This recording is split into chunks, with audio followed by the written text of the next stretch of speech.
So another year, another Call of Duty game comes around again. This is going to be a bit of a first impressions video. I just got off doing my stream on this, got to grips with the game, sunk my teeth in, really just to see if there was going to be anything different about Call of Duty. I don't know why. Maybe you guys are the same as me. Every time a new card rolls around, I always try the open beta. I certainly don't pre-order the game to do that though, believe you me. But if I can get access to it in some other way, in this case I use Game Pass, I do like to try it just in the vain hope that maybe, just maybe something has changed with the Call of Duty formula. So let's just say this right off the bat. Depending on if you actually like Call of Duty and enjoy the current formula or not, that is wholly going to depend on whether you enjoy playing Call of Duty Black Ops 6, because not much has changed here. I actually really enjoyed the direction that Call of Duty 2019, the first Modern Warfare reboot that they did, was going in, but ever since then it feels like things have really gone downhill somewhat. But before you can even jump into the game, let's talk about one of the most annoying things for Call of Duty. So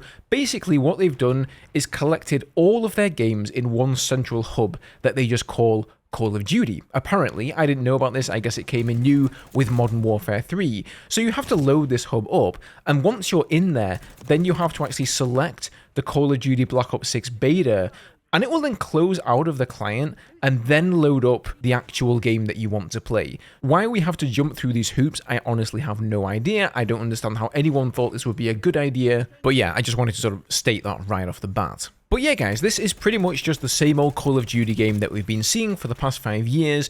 Extremely fast TTK, very fast movement. You're in the action, you maybe get a couple of kills, you die, you respawn very quickly, you're in the action again, you get those very quick dopamine hits from this game, the same way that has sort of always been the Call of Duty formula. All of the same weapons are here again, you know, so we've got an M16, there's an M4, there's an AK, there's a pump action shotgun, there's a semi-auto shotgun, there's a sniper rifle. You guys have literally seen this all before, probably 100 times by now, in not just Call of Duty but various other shooters as well. So if you're coming to this video thinking, oh, maybe Black Ops 6 does something truly innovative and truly inspirational, no, that is definitely not the case, and whether you enjoy this game or not is going to hinge on if you are a COD player. I think if you enjoy the kind of gameplay, then maybe this is going to be a good game for you. You're going to get more of the same, there's going to be some new maps thrown in, you know, even the kill streaks are the same, by the way. We've basically got some kind of helicopter that flies and guns everybody down. There's a cluster missile, there is the UAV, there's the RC drone that actually sounds frighteningly scary. To me, it sounds like an entire hornet's nest coming to get you. So if you enjoy all of that stuff, then I guess here's another portion of that. It doesn't really feel like a new game to me though.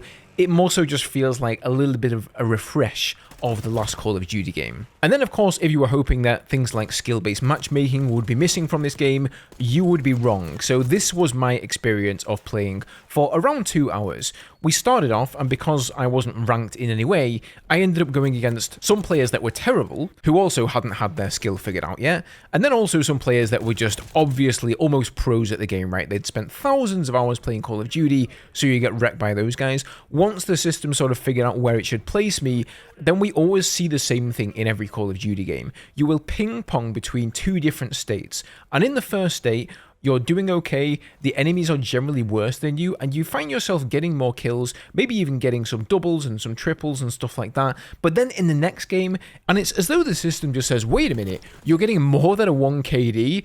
I don't think so, Sonny Jim. Let me bring you back down to earth here. And then it starts matching you up against players way better than yourself. You die all the time, and it's just a terrible experience. Then you go into game number 3, and you'll have a good game. Game number 4 will then be a terrible game for you. So you almost know, like clockwork, when the game is just going to be something that you want to throw, basically. I sort of lose all interest in that particular round and just think, okay, well, I'm going to do terrible no matter what I do here because the enemy players are just so much better than me. And I guess you could say, well, Ghost, why don't you just get better at the game? Because it doesn't matter, right? The better you get at the game, the higher skill players it's going to match you against. I'm not playing COD to play a ranked mode and try hard my arse off. I'm just playing for a bit of casual fun. So that is all pretty much the same. Then you've got, of course, aim assist. That's still an issue with controllers. This is a cross-play beta, so you are, as a PC player, going to be playing against people on console as well.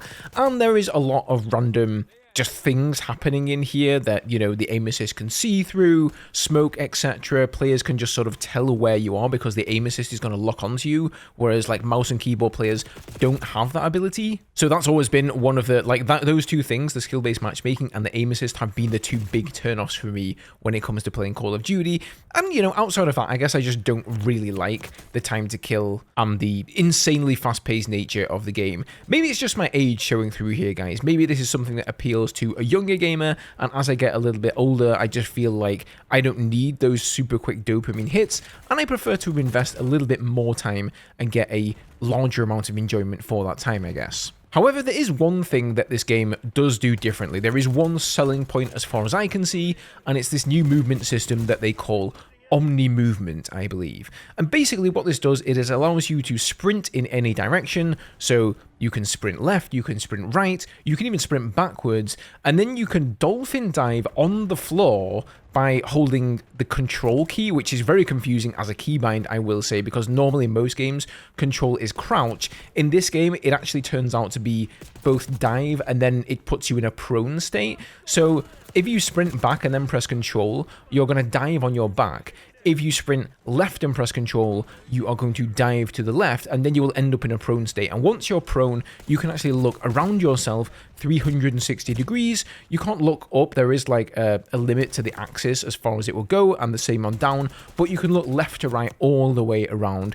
And, you know, for anybody who doesn't like people going prone, lying in corners, all of that sort of cheesy gameplay, this is going to be a major turnoff for you. Now, I will say this, I have had some sort of cool moments where I've seen somebody dive around a corner. Kind of reminds me of the old days playing Max Payne and that sort of thing.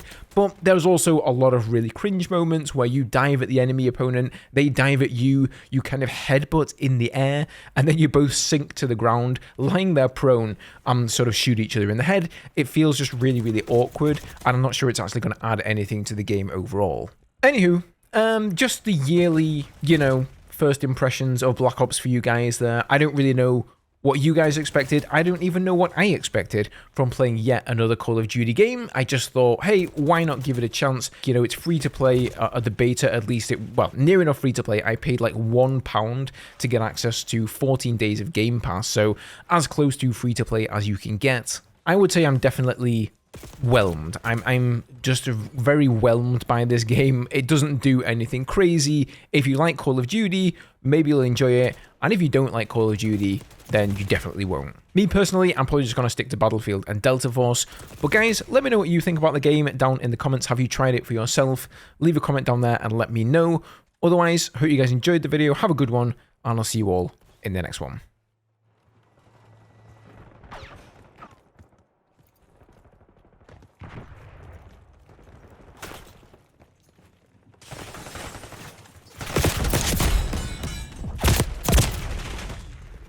Knock it off, genius.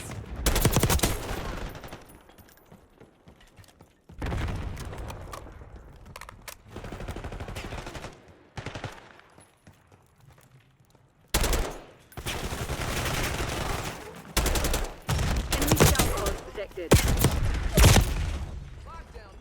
Tally.